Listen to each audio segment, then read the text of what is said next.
Hola, mi nombre es Mariby Cuicas. Soy estudiante de Derecho de la Universidad Fermín Toro y les hablaré sobre los actos conclusivos, la fase intermedia y la fase de juicio.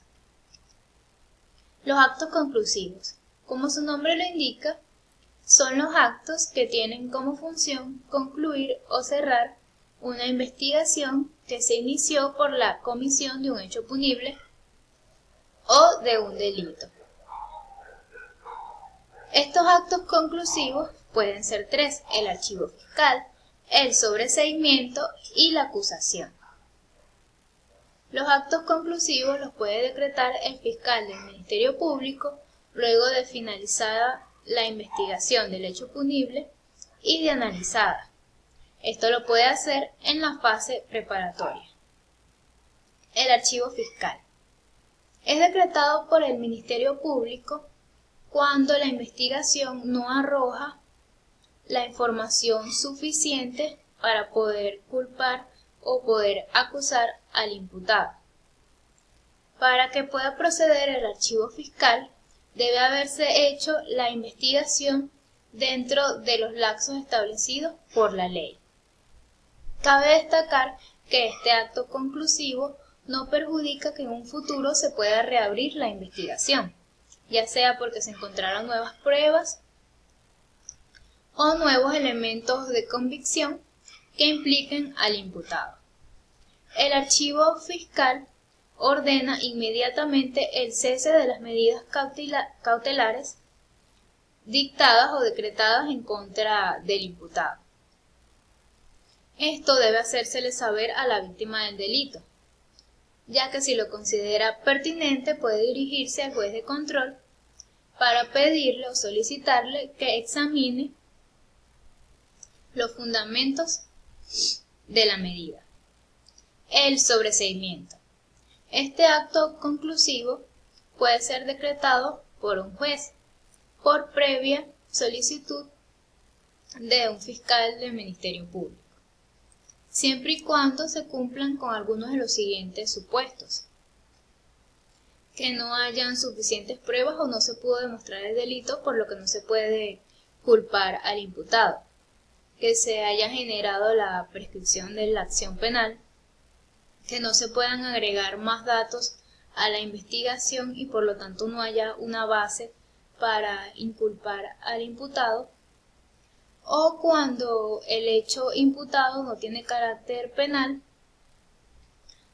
o por un motivo legal no se puede acusar o no se puede sancionar al imputado, por lo menos en los casos de legítima defensa.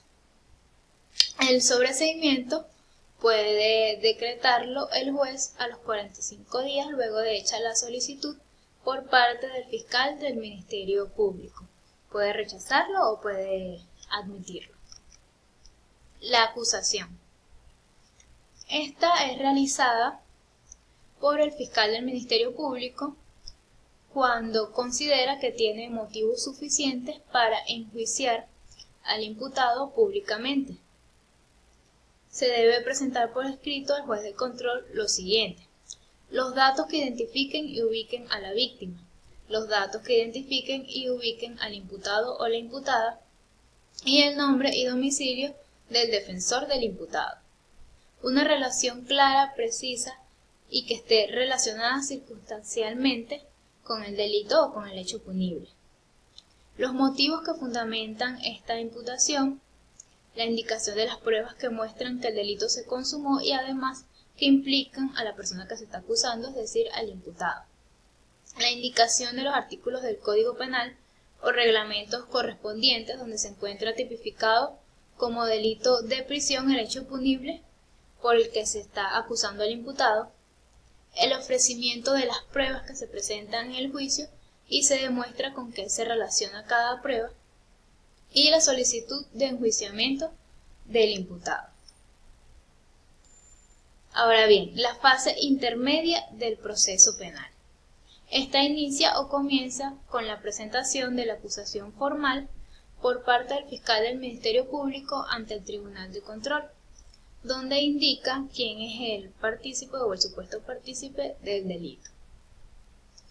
Luego de recibir esta acusación formal, se debe hacer una convocatoria a las partes a una audiencia preliminar que se debe realizar en un plazo no menor de 15 días ni mayor a 20 días. Estos días se cuentan de acuerdo a los días de despacho. Las partes en este caso son el fiscal, la víctima, el imputado y el defensor del imputado. Las pretensiones de las partes pueden ejercerse hasta 5 días antes de la audiencia preliminar. Luego de este lapso no existe prórroga. La interposición de las excepciones legales. Esto es cuando el defensor del imputado busca vacíos o que haya un error de fondo o de forma en la acusación formal. En la fase intermedia del proceso penal, la víctima puede hacer una acusación propia para apoyar así la acusación formal, o puede simplemente manifestar que está de acuerdo con la acusación formal y adherirse a esta. La víctima o el fiscal del Ministerio Público pueden solicitar que se dicte medida privativa de libertad o una medida cautelar sustitutiva de prisión, dependiendo del caso. En la audiencia preliminar, todas las partes que ya nombramos antes deben estar presentes en la sala de audiencias del Tribunal de Control, donde cada una expresa sus alegatos. Y además, aquí el imputado puede pedir que se le reciba su declaración. Al terminar esta audiencia preliminar, el juez de control debe decidir si admite o no la acusación del fiscal del Ministerio Público. En caso de no admitirla, debe decretar el cierre de la causa o el sobreseimiento que ya explicamos anteriormente. Y en caso de admitirla, debe realizar un auto de apertura a juicio, el cual va a ser remitido al juez de juicio. Aquí entonces nos encontramos en la fase de juicio, también conocida como la fase de juicio oral y público. Es la tercera fase del proceso penal venezolano y comienza luego de que el juez de control admite la acusación por parte del fiscal del Ministerio Público y realiza un auto de apertura a juicio que remite al juez de juicio. Este auto de apertura a juicio debe contener lo siguiente según lo establecido en el artículo 314 del Código Orgánico Procesal Penal venezolano. Debe contener la identificación de la persona a la que se está acusando, una vinculación o relación clara, precisa y circunstancial de los hechos de que se le acusan a la persona, las pruebas que hayan sido generadas por las partes y que se hayan admitido, la orden de abrir el juicio oral y público, la convocación a las partes para que en un periodo o en un lapso de 5 días acudan ante el juez de juicio, y la orden al secretario de que remita al tribunal con competencia la documentación de las actuaciones de las partes y los objetos que se hayan incautado. En la fase de juicio se realiza el debate oral y público, donde las partes exponen ante el tribunal cuáles son sus motivos para así obtener ya sea una sentencia condenatoria o una sentencia absolutoria. Si la sentencia obtenida es absolutoria, el juez de juicio debe decretar la libertad inmediata del imputado, así como el cese de cualquier medida cautelar que se le haya dictado o alguna medida que haya perturbado el uso de sus bienes. Si la sentencia es condenatoria, el juez de juicio establece la pena correspondiente que debe pagar el acusado y además cuáles serán sus obligaciones. Cuando la pena de prisión excede los 5 años, debe detenerse inmediatamente al imputado luego de terminada la audiencia. En esta fase de juicio no se cuentan los días sábados, ni los domingos, ni los feriados, ni los que el tribunal reserva para no realizar despachos, de acuerdo al artículo 156 del Código Orgánico Procesal Penal. Los tribunales. Antes de la reforma del Código Orgánico Procesal Penal en el año 2012, en nuestro país se utilizaban 2 tribunales, el mixto y el unipersonal.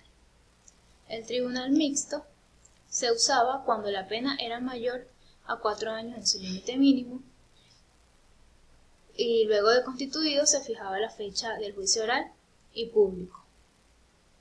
Para escoger quiénes eran los jueces escabinos que conformaban el tribunal mixto, el juez presidente se encargaba de hacerlo mediante un sorteo.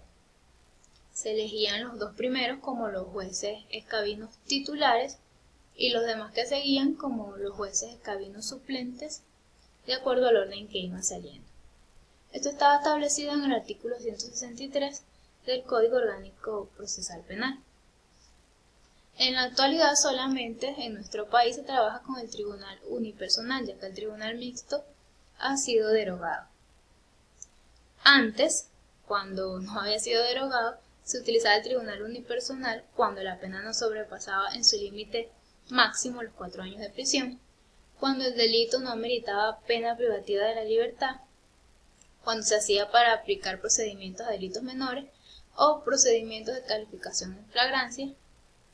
Y bueno, actualmente es el único usado en nuestro país luego de que se derogó.